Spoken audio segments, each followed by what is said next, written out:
Assalamualaikum warahmatullahi wabarakatuh. Hai Cakir pemilih, siang ini kita kedatangan tamu kita dari Kabupaten Pemalang.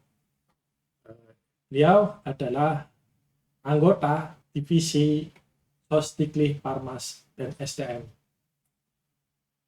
Ya, dengan siapa? Nama aku Budi Nugroho, selaku Kadip SDM dan Parmas KPU Kabupaten Malang. Selamat sore teman Cakir pemilih. Dan kita tak asing lagi dengan narasumber yang satu ini tentunya dari KPU Kabupaten Tegal. Selamat sore Budian. Selamat sore Mas Alip, selamat sore Jakwir pemilih, Mas Agung juga. Senang sekali pada sore hari ini kita bisa ketemu lagi di podcast KPU Kabupaten Tegal, Muci Karundopok ya Mas Alip ya. Iya. Nah, ngomong-ngomong Oci Karondopok, ini kan temanya tentang kampanye. Nah, dari Pak Agung sendiri di Kabupaten Pemalang, kemarin gimana proses dari pemilu sampai pilkada kampanyenya? Dengar-dengar di sana kan ada artis ya yang nyalon. Iya.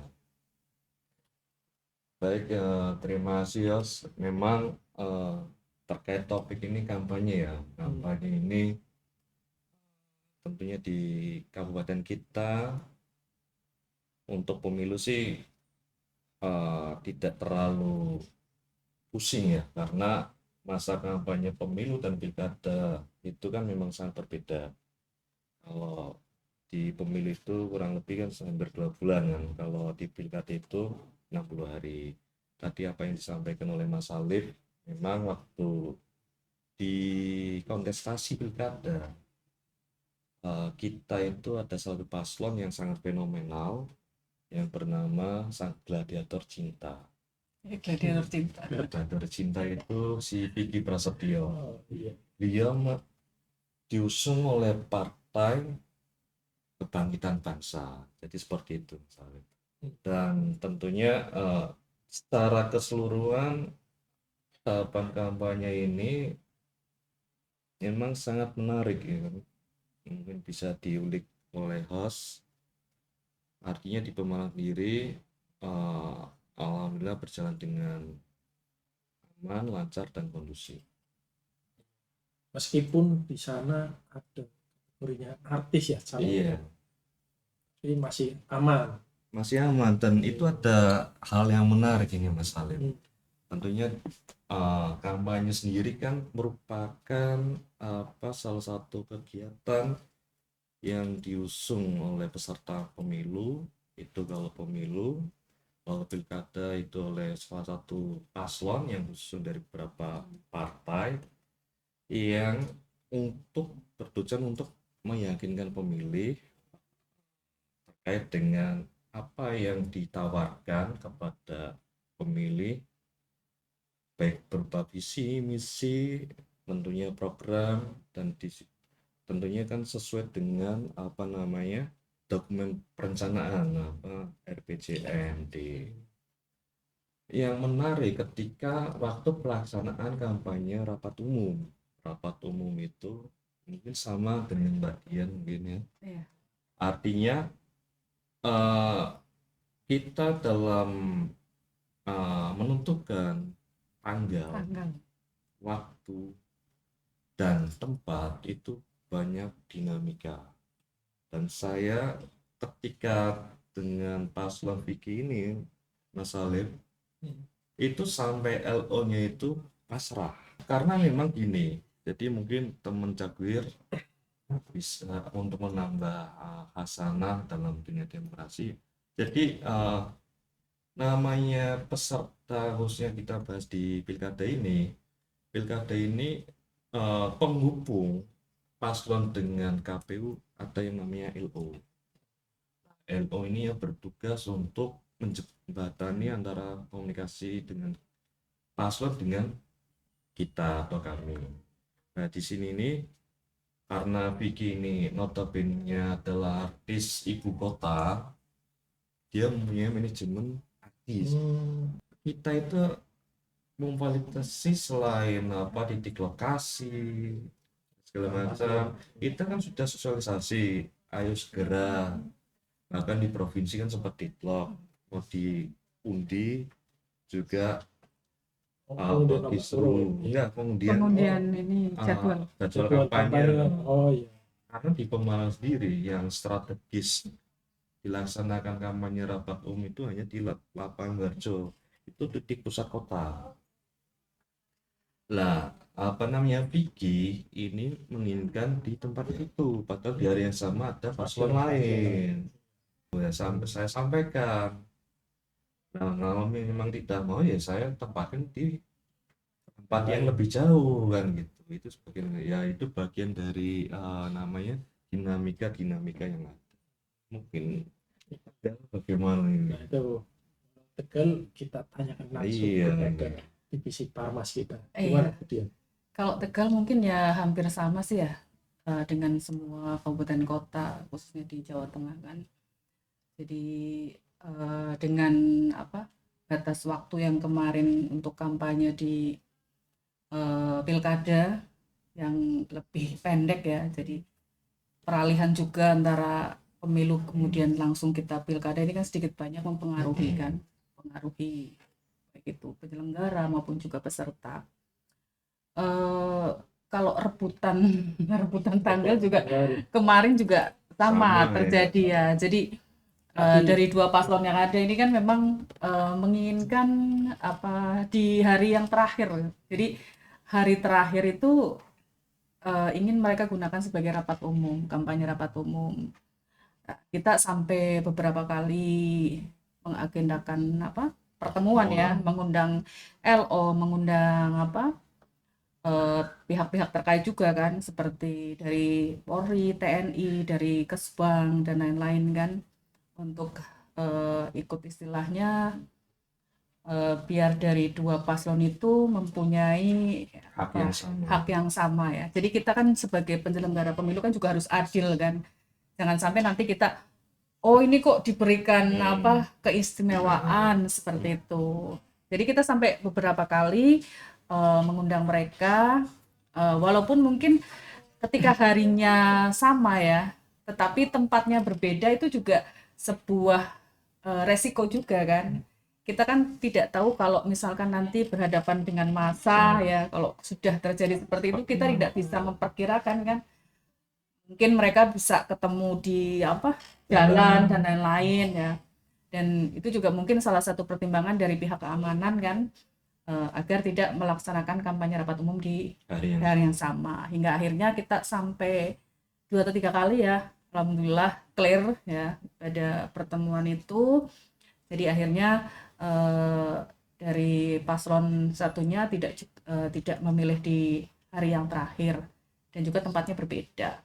Ya memang dinamikanya memang ya hampir semua kabupaten kota mempunyai dinamika yang ini luar biasa lah. Iya. Ya, jadi kampanye seperti tadi disampaikan oleh Mas Agung ya, bahwa itu kan suatu wadah apa penjembatani kan dari peserta pemilu ke pemilih untuk menyampaikan visi misi dan lain-lain.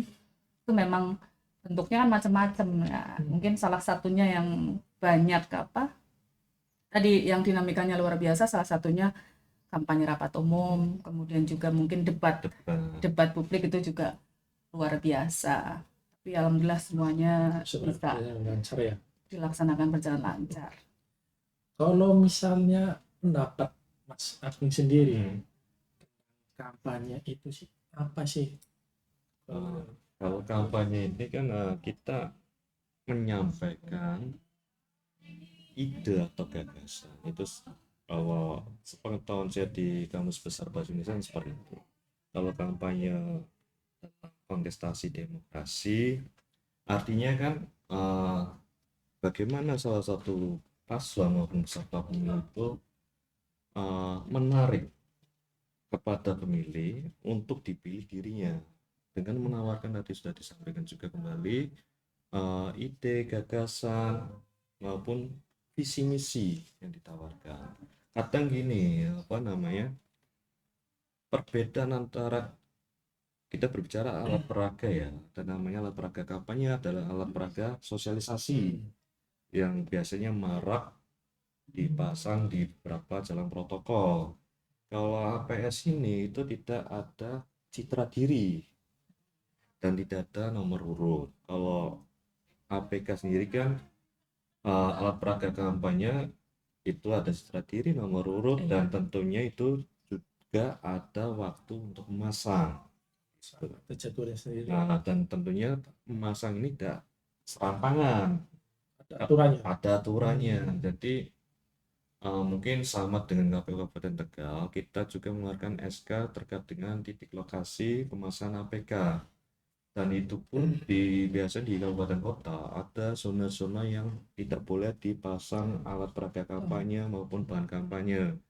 Yang secara umum pasti tentunya teman-teman Jakwir sudah paham dan tahu bahwa APK ini tidak boleh dipasang di pohon, tidak boleh dipasang di tempat ibadah, dan tentunya tidak boleh dipasang secara sembarangan. Itu ada mekanisme peraturannya. Kalau di Pemalang ini ada namanya zona putih, itu nggak boleh sama sekali dipasang PK maupun PK.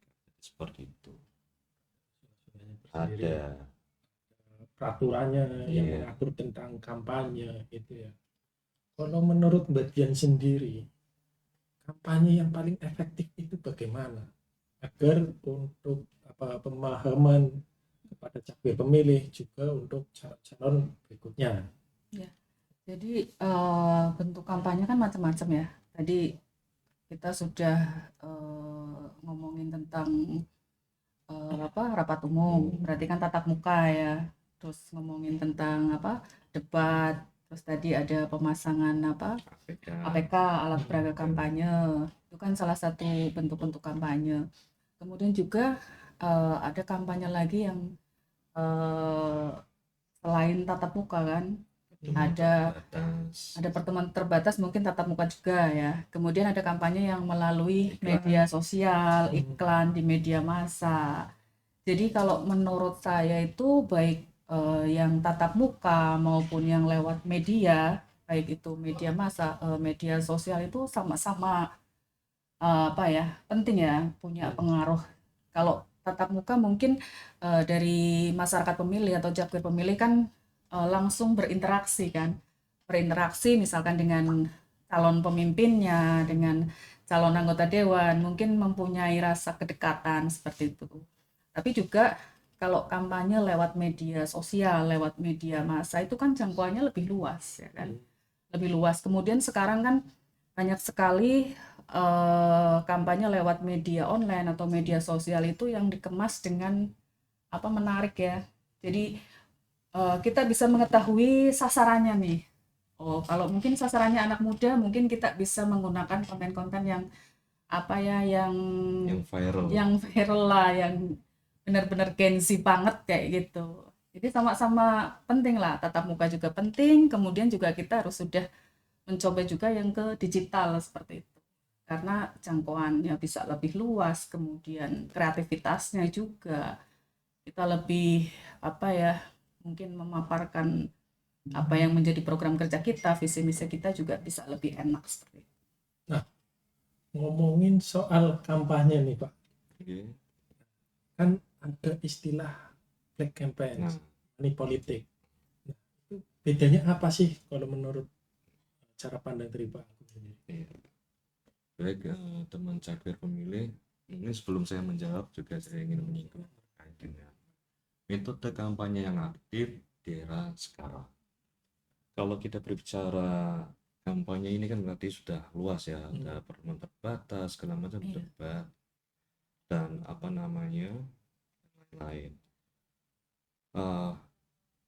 Selain apa yang tadi disampaikan juga, untuk alat peraga kampanye ini Mas, karena kemarin itu ya mungkin divisi yang paling sibuk adalah Sosdikit Pak Parmas ini agak stres karena kita juga harus menerbitkan beberapa SK terkait kampanye. Betul.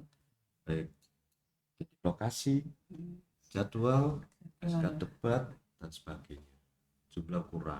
Nah, jumlah ukuran ini juga hal yang baru di Pilkada 2020. Karena baru kenapa? Karena kalau sekarang ini kita selain mendesain, kita juga mencetak dan memelihara. Itu yang jadi kerepotan, Mas. Iya. Artinya kerepot di Tenggara itu berbeda sebelumnya, terakhir itu Pilkada 2020. Jadi Pilkada 2020 kita tidak sama untuk memelihara. Karena apa? Dinamika di lapangan. Kita pasti tahu tentang kontestasi ini kan, memang kontestasi demokrasi adalah arena konflik yang legal dan sah. Itu dalam undang-undang. Karena ketika APK dipasang, sorenya hilang. Jadi kenapa? Ya karena ada arti juga masuk, ada mungkin black campaign, ada kampanye negatif, motif motivasinya itu kan macam-macam itu. Kalau di Pemalang itu karena kita ada 14 kecamatan dan apa yang kita verifikasi itu ketika kita rakor dengan LO itu karena kita yang dana hibahnya itu ya lumayan besar ya Mas ya. Mereka itu menginginkan untuk maksimal. Sedangkan untuk proses mencetak, memasang itu butuh butuh waktu. waktu. Itu waktu ya. Di samping itu kan tahapan kampanye ini di pilkada itu sangat relatif singkat. Belum ada tadi debat, kita ngurusi debat. Iya. Terus jika ada pertemuan terbatas yang kita juga harus memantau. Karena kampanye ini kan juga ada aturan main juga, pertemuan terbatas. Tatap muka itu kan harus berizin ke kepolisian, STDP. Kan Jadi kita kita juga dapat harus mantau. ini ya, kita dapat tembusannya juga kan. Nah, artinya terkait dengan APK ini memang luar biasa Mas. Kita juga harus monitoring mana reklame, karena di Pemalang itu ada sempat yang roboh dan menimpa warga. Itu yang kami yang tanggung jawab juga. Nah, artinya terkait tadi yang sampaikan metode kampanye, memang lebih efektif itu green kampanye, yang artinya kita tidak Ramah menjadi lingkungan ya. ramah lingkungan, tidak menjadi polusi sampah. Contohnya apa? Bali green kampanye itu tadi bisa melalui media platform karena kan Digitalisasi. hampir menurut data yang saya baca di yang bidang LSM bidang IT itu hampir rata-rata penduduk ini sudah punya HP. Tapi apakah itu efektif untuk kampanye sendiri kalau misalnya pakai green kampanye? Green kampanye menurut saya efektif Mas. Satu ya, paslon dari peserta pemilu itu tidak mengeluarkan biaya banyak. Iya, ya, dari segi biaya. Kedua, itu jangkauannya luas. Memang tidak semua daerah itu ada konektivitas internet. Tapi yang kita ketahui karena kita bonus demografi itu paling banyak adalah Kinsi, itu bisa kita genjot ke generasi Z. Artinya memang milenial itu kalau di Pemalang itu DPT yang paling banyak milenial. Mereka pun kan kategori sebagai swing voter. Artinya mereka belum punya inisiatif memilih siapa. Kan ini gampang untuk kita misalnya arahkan dengan konten menarik, apalagi kan era sekarang sedikit-sedikit viral mungkin karena saya melihat ada beberapa paslon itu genjotnya di situ itu malah efektif. Dari anggaran itu tidak terlalu banyak Mas. Contoh kemarin yang kita verifikasi saja tidak sepenuhnya dipasang oleh peserta pemilu, kan sangat mubazir itu, apalagi yang digunakan adalah orang rakyat. Berarti kemungkinan mungkin ada perubahan peraturan terkait kedepannya ya. Mungkin harapan kami seperti itu. Terus nyambung lagi terkait pertanyaan black campaign dan kampanye negatif. Jadi teman-teman Jakbir memang ada perbedaan terkait dengan black campaign dan kampanye negatif. Kampanye negatif itu menurut saya itu boleh-boleh saja. Contohnya gini Mas, misalkan saya dengan Mbak Dian sebagai kontestan, saya punya data terkait dengan track record dia, itu sah-sah saja disampaikan ke publik. Berarti Tidak, by data ya. by data. Selagi by data nggak Ah, melanggar ada hukum, dasarnya. Ada ada dasar. dasarnya. Kalau black campaign ini sumbernya itu tidak jelas dan tujuannya itu sangat rata-rata itu mendiskreditkan salah satu Iya, paslon. berarti lebih personal lah ya. Personal. Jadi seperti itu. Balik lagi tadi tentang politik uang. Kalau menurut Budian itu gimana sih cara mengkritisi, cara menghadapi gimana agar masyarakat itu enggak terlibat dalam politik uang itu? Ya, jadi politik uang itu kan mungkin dari pemilu sebelum ini ya 2024 ya sampai dengan yang kemarin itu kan masih menjadi apa ya, hal yang memang sampai akhirnya kadang dianggap itu umum gitu. Bukan Jadi bukan sebuah hal apa yang tabu atau pelanggaran kan seperti itu. Dan ini berarti kan menunjukkan bahwa pendidikan pemilih, pendidikan politik itu memang belum sepenuhnya berhasil kan, belum sepenuhnya berhasil. Dan saat ini kan yang menjadi apa Hot issue. ya menjadi perhatian juga kan terkait ini juga kan generasi muda saat ini kan anak-anak yang sudah sekarang duduk di bangku SMP, SMA kan itu kan nanti di pemilu 2029 mereka akan jadi pemilih kan, mereka kan jadi pemilih dan mungkin juga akan menggeser generasi-generasi yang mungkin sudah ini ya, yang sudah apa usianya sudah atau mungkin sudah tidak ada lagi seperti itu. Nah, jadi pentingnya pendidikan pemilih atau pendidikan politik itu sejak dini. Karena itu nggak mungkin merubah itu dalam waktu singkat ya. Kita mungkin kemarin sosialisasi kita pada waktu pemilu atau pilkada sudah luar biasa kan. Kita mengingatkan bagaimana caranya menjadi pemilih yang cerdas kan, pemilih yang kritis kan. Kita memilih dengan rasional, dengan akal kita, berdasarkan dengan apa tadi yang disebutkan bahwa apa yang ditawarkan program kerjanya. Tetapi juga kadang hal-hal itu di lapangan ternyata mereka malah ya kalau saya nggak ada orana sangune ya wis kan nggak berangkat kan seperti itu. Padahal mungkin uang yang yang dijanjikan itu kan nggak seberapa.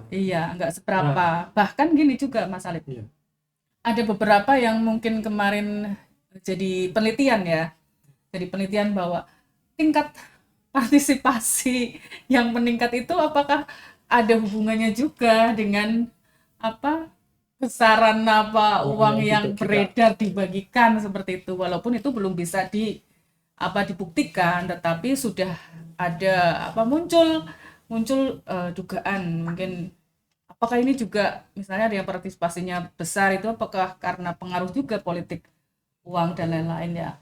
Kemudian juga mungkin perlu ada sanksi yang tegas seperti itu. Kalau aturan mungkin sudah kan, tinggal bagaimana implementasinya, pembuktiannya juga, dan yang terpenting sebetulnya itu kesadaran dari masyarakat bahwa kita tidak seharusnya menggadaikan 5 tahun kita kan dengan uang yang mungkin tidak ada nilainya, yang mungkin sekali kita makan bakso itu uangnya sudah habis kan seperti itu. Secara peraturan hukum dan dasar hukumnya tadi untuk politik uang itu kemungkinan kan sudah diatur sudah diatur ya. Nah, implementasinya itu apakah mungkin kedepannya nanti ada perbaikan? Ya, jadi gini, kita di KPU itu kita ada yang namanya evaluasi ya. Evaluasi itu menyeluruh dari semua tahapan, dari setiap tahapan, baik itu dari awal kan, tahapan di SDM, di sosialisasi, di pencalonan, kampanye dan lain sebagainya itu kan semua ada evaluasi. Kayak tadi misalkan evaluasi terkait dengan apa APK kan. Eh, Mungkin juga dari kita juga bisa memberikan masukan kan. Oh ternyata kalau APK, baliho dan lain-lain apa yang kemarin sudah dilaksanakan kerugiannya seperti apa itu juga mungkin jadi masukan. Kemudian juga terkait dengan aturan-aturan itu pasti juga setiap Perubahan tahun ada perbaikan-perbaikan lah, perbaikan-perbaikan apalagi nanti menuju entah kapan kita siap ya untuk pemilu yang apa digital ya, digital. pemilu digital itu. Jadi kita tunggu saja regulasinya ya.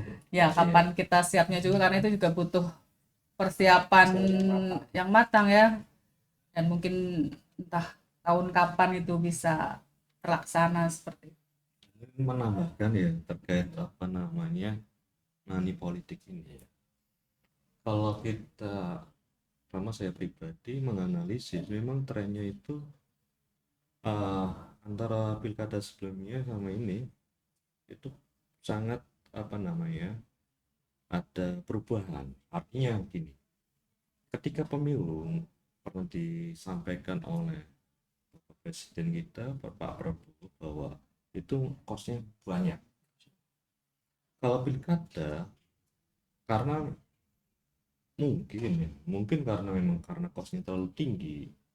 Contohnya di Pemalang itu apa namanya tingkat money politik memang tidak terlalu banyak, sehingga tadi benar korelasinya terkait dengan angka partisipasi, dan tentunya ini menjadi sebuah PR dan tanggung jawab kita bersama, bukan hanya di ranah KPU sebagai penyelenggara teknis. Dan adanya undang-undang partai politik ini kan salah satu tujuannya adalah pendidikan politik,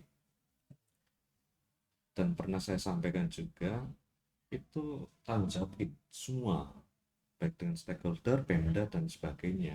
Artinya supaya kita itu tidak dijadikan kambing hitam, karena kita pasti Kabupaten Tegal sudah secara masif dan komprehensif terkait dengan sosialisasi. Jadi memang saran saya mungkin ke depan dari regulasi mungkin bisa ada pembaruan dengan adanya daftar inventarisir masalah, supaya election kita pada tahun 2029 itu lebih berkualitas, indeks demokrasi kita tidak. Itu Jakpir pemilih. Jadi kampanye itu bukan soal janji manis. Jadi kita harus pandai, harus kreatif, harus paham betul tentang bagaimana kita bisa mentelaah, mencermati kampanye yang baik dan mana money politik agar kita nggak tergiur. Toh cuma berapa ribu untuk 5 tahun ke depan itu rasanya Nggak sebanding sebanding lah dengan itu hasilnya. Gimana Putian, Pak Agung, apakah masih ada yang Closing statement untuk teman Jakpir pemilih, kontestasi telah usai dan nanti pada tahun 2029 akan mengadakan pesta demokrasi kembali, supaya kota, negara yang kita cintai bisa maju dan makmur. Ketika ada kontestasi demokrasi, jadilah pemilih yang cerdas, kenalilah figurnya, visi misinya, track recordnya, jangan tergiur dengan pajak.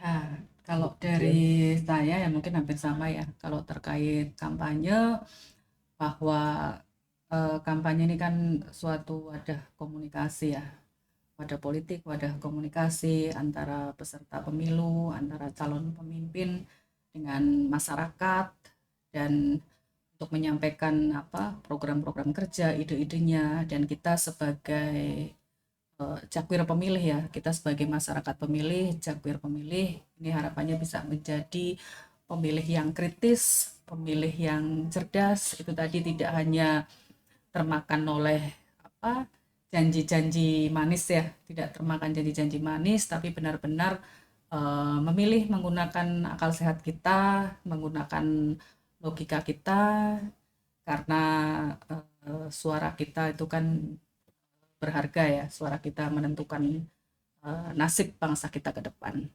Mungkin itu saja Mas Alif. Oke, terima kasih Pak Agung atas Sama-sama Mas Alif. Bu Dian, terima kasih. Oke, Jagur Pemilih, sekian episode kali ini. Kita jumpa dengan episode Jagur Pemilih selanjutnya.